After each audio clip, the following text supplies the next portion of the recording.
Let's start with kind of who you are, Rob, Dyck. Tell us a bit about your testimony. How'd you come to know the Lord? Let's start there. Mhm. Absolutely. Yeah. It's a great place to begin. So, my beginnings, I'm from southern Manitoba, rural community in southern Manitoba, and kind of formed and shaped by Mennonite heritage.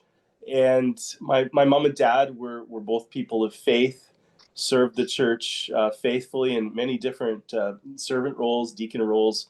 And so I grew up in a home environment where mom and dad loved Jesus, followed him, loved the church, served the church, and that was kind of my foundations as a child. VBS was significant. Vacation Bible School was significant. Day Mm. clubs, Sunday school were all part of my growing up. And at age 9, I remember we lived out on a farm in southern Manitoba, and I remember surrendering my life to Jesus one day out in the pasture, and Wow.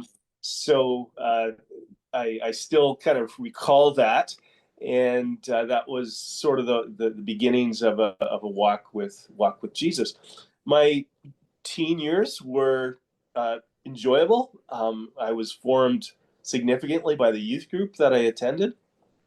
We had wonderful youth leaders, lay leaders, parents often, and who just loved youth and loved being with us and serving with us. And so at age 18, it was my grade 12 year where I made a deeper commitment to follow Jesus through baptism. And then that following that was formative years at Briarcrest Bible College. It started as Okay. 1 year. I wanted to go to Bible college to build some of those foundations and grow my faith. But 1 year turned into two. And then at the 2 year mark, I had a bit of a crisis.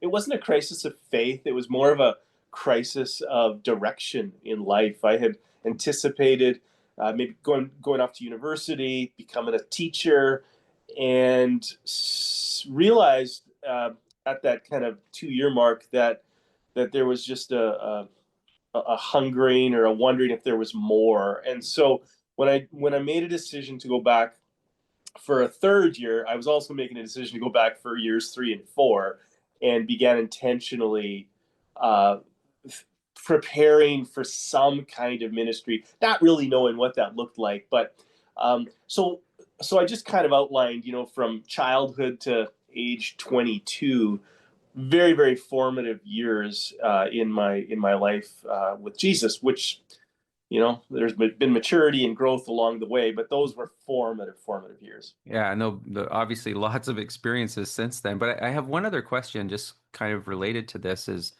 you talk about age 9 getting to, surrendering to Jesus out in the field. That's an awesome image. And now all these years later, what would you say? What does your relationship with Jesus mean now? Like if you can bridge, I mean, I know there's lots in between Yeah. there, but as you bridge that to where you are now, what does this life with the Lord look like and mean for you personally?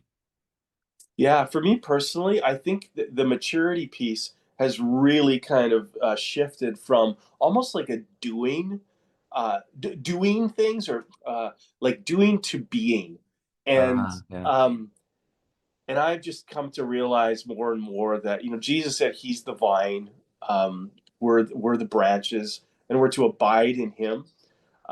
He speaks to His disciples in Matthew 11 about coming to Him, all you who are tired and burdened, and He will give you rest.